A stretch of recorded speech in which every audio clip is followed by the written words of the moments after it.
Like, even if I feel like I'm doing everything you taught me to do as in breathing, but I still press in this area, it feels bruised and sore and uncomfortable at times. Yeah.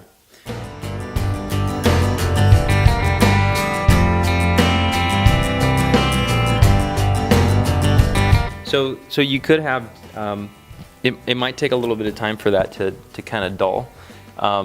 And I mean, if it's a tendon injury, a lot of times you'll see it on an ultrasound or an MRI to look inflamed.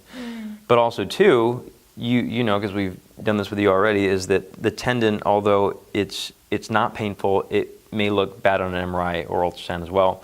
So, I mean, I think as this area starts to, like, as the nerve is sensitive, it will continue to be just, I guess sensitive is a good word. Like, so. Yeah, sensitive. So I have right here, I have this cut on my finger.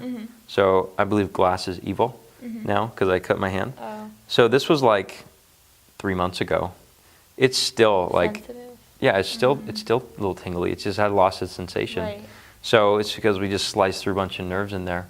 So it takes a little bit of time to kind of allow the nerve to do its thing. Okay. But it should progressively get worse. When we call it centralization, you want it to come up. Yeah, and sometimes the pain moves from here to like towards here, so it's Yeah. not specifically one spot. And that happens. And you'll see if you look at like nerve-referred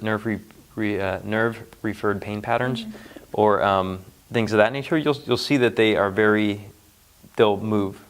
But that doesn't mean though, and we haven't looked at this yet on you, it doesn't mean that this area is also not a tendon issue. Maybe it is. Okay. Does the tendon go all the way though down here too? It goes to the toe. Okay. But usually though, like with testing, if everyone's watched the other videos on her, her condition here seems to correlate to this. It'll get triggered or untriggered based upon your posture, right? So We think so far. we think so far. Okay, thanks for sharing your story, by the way. But like with this, if it's the one that attaches to here, if you push up with the big toe, this should trigger it. I don't feel pain. Okay, I mean that should. And the next one we can try is if you push up with the whole thing. Okay.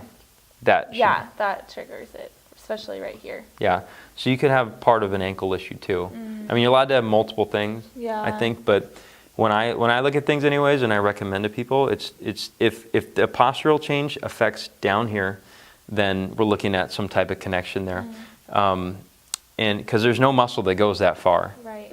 But it doesn't mean that your gait hasn't changed to affect the tendons as well. So you can get these piled upon conditions. Right. Okay. So massaging it won't do anything. That won't. It'll be helpful for the tendon itself. Okay. And you can also do the stuff attaching to the tendon, like the muscle tendon area.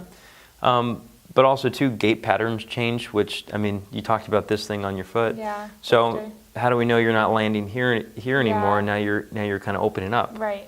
So, or I guess it'd be open up, closing down, Yeah. turning. So, I mean, there's a lot of factors in it, but overall, if there is a central point which affects down here, it needs to be addressed. Yep. Also, too, we did talk about that.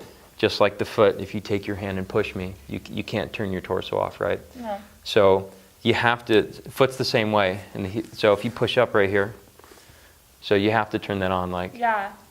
So this thing has to be working to precede movement before this. Got it.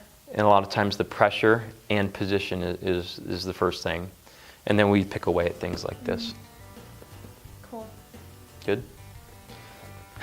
If you guys have a condition like that, come on in. There's a link below.